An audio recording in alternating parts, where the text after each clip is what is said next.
Welcome back, Santa Clarita Valley. We're here on your Neighborhood Watch. With me in the studio, Deputy Josh Dubin from the Santa Clarita Valley Sheriff Station, and your host, AM 1224, News Director Chris Smith. With the show brought to you by All American Bail Bonds, where we're talking about Santa Clarita Valley Sheriff Station outreach and crime prevention and public safety. And speaking of messages and getting them out there, that is a good-looking selfie right there on Twitter. Good grief. Way to retweet that, huh? Good choice. I don't know if I can.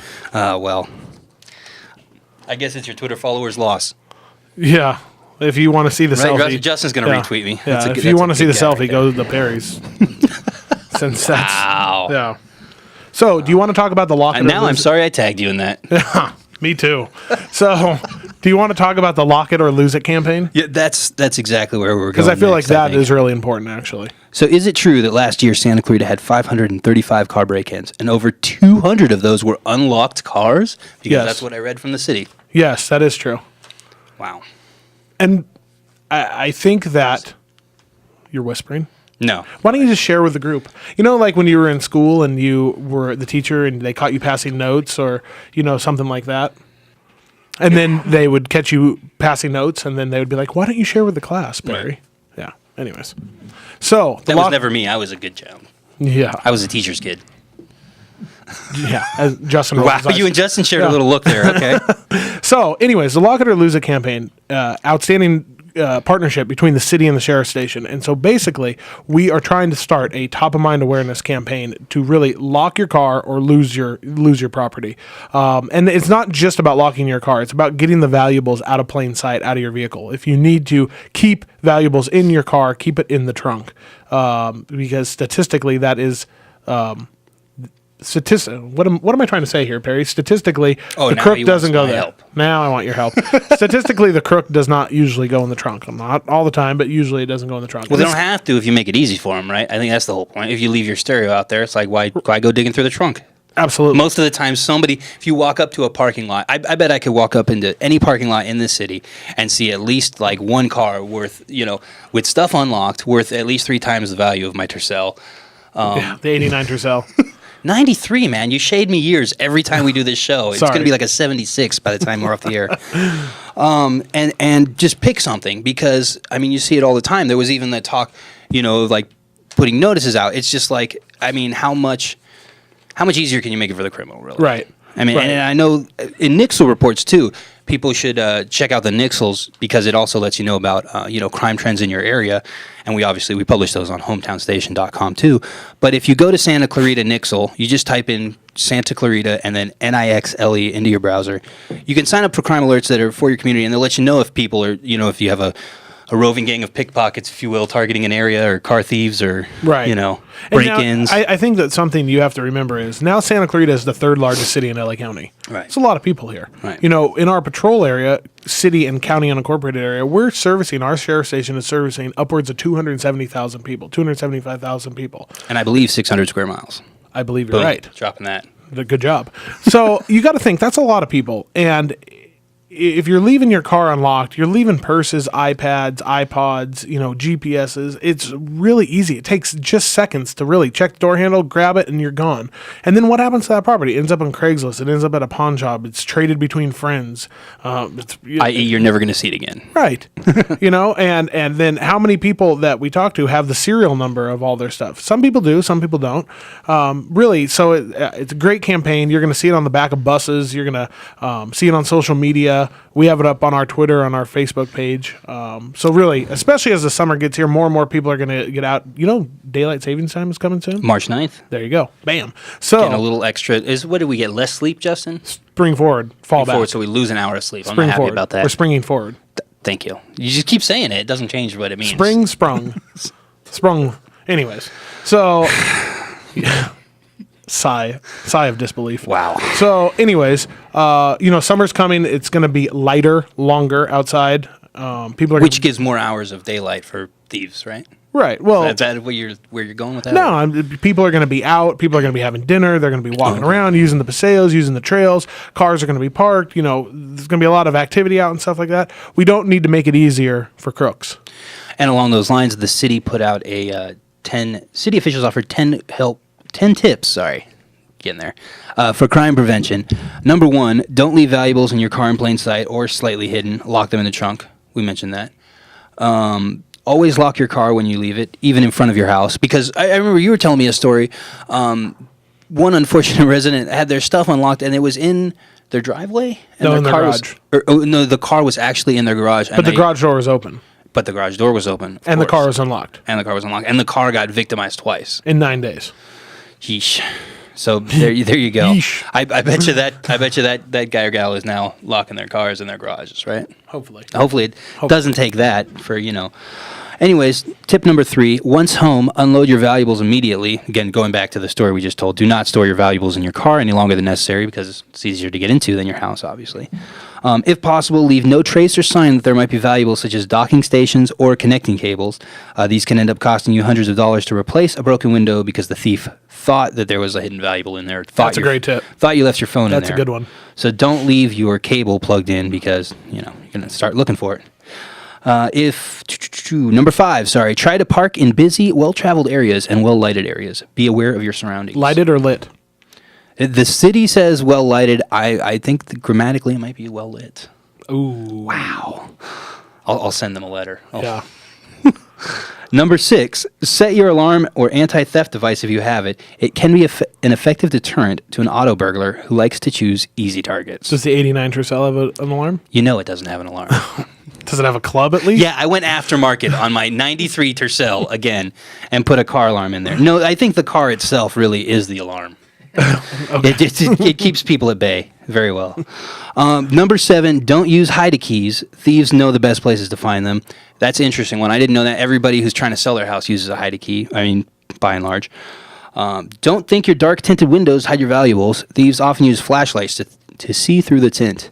Or if you just, front tinted windows are put illegal. your head up to the front tints are illegal. Mm-hmm. Any degree of tint? Yeah. You can't even Front have like windows? a mild. No, a mild? What is this, salsa? They're shades, okay? They tint Is percentages. mild a shade? There's like 17% is like pitch black, right? And then there's also like, you could have a. So wait a minute. I have window tints on my 93 Tercel with the car alarm and the. Let me just ask you. So if I want to automatic go door down locks. to my friends at Black Diamond, I could just be like, "Hey man, I want to get my windows tinted a shade of mild." You're supposed to run all the plugs by me first. Oh, sorry. First of all, Starbucks. That wasn't a plug. Second of all, and now we're running out of time. We haven't even gotten to the last 3 tips. All right, we'll be right back because Justin's giving me the signal. We'll be right back on your hometown station, Neighborhood Watch, brought to you by All American Bail Bonds. Next segment, we have Jared McKenna with the city to talk about the outreach program that they're doing for youth parenting. So stay tuned and listen in for that. Welcome back on your Neighborhood Watch. We're here with Deputy Josh Dubin in the studio and Josh Powell on the boards, and we're going to talk about his Twitter account in a second. Justin, you're killing me. Killing me with those Twitter pics. I feel like today's show has really been there's been a lot of banter. It's been and now between you and I, and now we're going to take it out on Justin and his Twitter account. Absolutely. But I want to get through this crime prevention list because that's really the number one thing. Making fun of Justin or whoever's on the other side of the boards is number 2. I agree. Go ahead.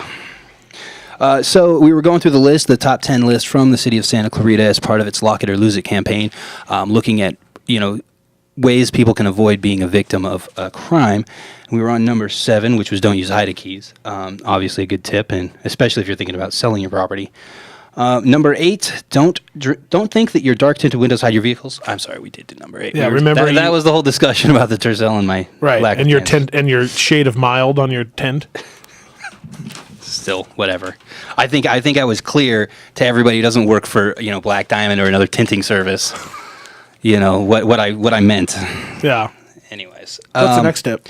So, number 9, just covering a valuable radio or any valuables in your car with something like a blanket or towel will probably only draw thieves' attentions. Remove it when possible. That's a great one, too. I mean, if you see a giant lump on the seat with a baby blanket over it, yeah, you're probably hiding something, aren't you? Right. All right, and number 10, don't forget about your remote garage door opener in your car. That and the registration in your glove box may turn your car break-in into a home break-in as well. That's a good point, too. Yeah. Interesting. I mean, especially if you have like an 89 Tercel, like you right. you could hotwire that, look at the registration, drive over to Perry's house, open the garage door, and it's a gold mine in there. Which is ironic. I have a garage door opener, but a 93 Tercel. And why would you hide that in the garage? I think my other roommates would probably get the garage door if we were using that. Because again, it's a built-in theft deterrent system. Right. But most importantly, if you see something, say something. Call 911 immediately if you witness car burglary or suspect someone is checking out cars for potential theft. Right. And speaking of city messages, we have Jared McKenna on the line with us. Jared, can you hear us okay? I can. Can you guys hear me? Perfect. Jared, talk to us a little bit about this workshop that's coming up. We'll talk about dates and times in a second, but the headline that I saw from the city message was that the city is offering positive sports parenting workshop for local parents. Exactly. And this is part of it's part of a bigger mission that the city of Santa Clarita is taking on to kind of create a movement to combat the recent struggles in youth sports that are kind of going on nationwide. And it's no secret that children today kind of experience more pressure when involved in athletics because of the rise in competition, where athletes now train year-round to try to mimic Olympics or, the NBA, what they see in MLB and things of that nature. And that's kind of trickled down into our youth sports environment. And what we want to do is involve the parents in that movement. That's why we've created this parenting workshop, which is a branch of the Parents Association for Youth Sports and the National Alliance for Youth Sports. And thankfully, we haven't had a recent issue in the news recently here locally, but I remember a couple years ago we had an incident where a flag football coach, was eventually charged for, attacking a referee, and it ended up, I don't think he was seriously injured. It was just a case of, maybe tensions got a little out of control, and eventually charges were filed.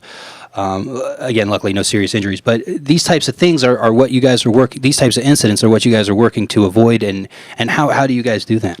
Right. And in that instance, wasn't involved with the City of Santa Clarita programs, but since we've kind of involved more organizations within our community that kind of segment, different target markets, it's just happening in youth sports in general, where parents are getting more amped up. They want to be more involved with their kids' future success in sports, and it just creates so much pressure on these kids who are really just out there to have fun, and they want to develop a passion. And that's what we're taking on. We're taking on that role to kind of change the nature of sports and bring it back to its roots, where kids just want to be out there, run around with their friends, develop relationships that can last for many, many years. I can even remember my closest friends still to this day I met playing basketball. And now you are the chapter director for the PAYS. Talk to me about what do you do in that capacity, and what types of things we'll be seeing at the workshop. So, the city of Santa Clarita, when I was previously working in youth sports and with my over 6 years of youth athletics administration experience, we actually decided to partner with the National Alliance for Youth Sports, which is the higher organization that kind of provides a structure for the PAYS organization. And what that is it's designed to provide a safe environment for children, and their goal is to provide services and add value to youth sports. And we believe that their mission, it correlates directly with what City of Santa Clarita Youth Sports mission is, and that's to provide fun. And so as the chapter director, I'm in charge of organizing all of our coaches to become certified through their program, their coaching program, before they can take on a team of their own. So that way the participants are getting exactly what our mission, values and things of that nature throughout the season. And what types of things do you tell the coaching and do you tell the parents? I mean, obviously we want people to come to the workshop on March 12th at the Santa Clarita Activity Center on Centerpoint Parkway from 6:30 to 8:30. But what types of things will you be talking about there, and what type of message are you giving to parents and coaches? So the people who attend this course, we want them to make that statement that they want to bench irrational behavior in youth sports. They're going to be kind of the advocates for that. They're the kind of parents that enjoy the friendly competition as long as it's fun and safe, and the child stays a priority and primary focus. The program sets a standard for parent education, and we'll be providing videos with ESPN anchor Chris McKendry from Sports Center, and that'll touch on all the basics of how they can approach coaches, who they're having conflict with, and how they can be that role model for their children. And when they complete the course on next Thursday, they actually get a 1-year membership for free to the NAYS website, and they can connect with other parents across the nation, and they can get additional resources, tools, and kind of that go along with child protection, concussion awareness, sports nutrition, how to hydrate, overuse injuries, and much more. Now, if people are looking for those types of tips and information, is there a NAYS website they can check out? Is there a link we can send them to get more information after they go to the workshop on March 12th? Absolutely. They can go to www.nays.org. That's NAYS? Yeah, NAYS, or they can visit our City of Santa Clarita website, www.santa-clarita.com/youth sports, and they can get all of the information on NAYS and PAYS on that website. And obviously, a lot of good information there, and there's a lot of programs offered to there, a lot of different types of activities, and I'd imagine there's a lot coming up with the summer scheduled. Exactly, yes. Our youth sports program serves over 6,000 participants per year. That includes over 9 leagues that are year-round, and classes for children anywhere between the ages of 3.5 years old to 15 years. And they're all designed with that same mission to be fun first and foremost and be the most positive experience possible while they can develop skills and those important relationships. Awesome, Jared. Well, I really appreciate you taking the time out of your day to tell us a little bit about the program. And again, we encourage parents, coaches, and are kids welcome to this thing too, or is it more for like the older? As far as the workshop on March 12th, is that for parents really? Right? We encourage the entire family to attend. Okay. It'll be an outing for the family. It'll run no more than an hour and a half, 2 hours, with videos that everybody can relate to. A very easy environment. I'll be up there for a Q&A after to talk about my experience and how they can further their understanding in youth sports. Awesome. Well, thanks again, Jared, for your time. I do appreciate that. We have to take a quick commercial break on Your Neighborhood Watch. We'll be right back after a word from our sponsor, All American Bail Bonds.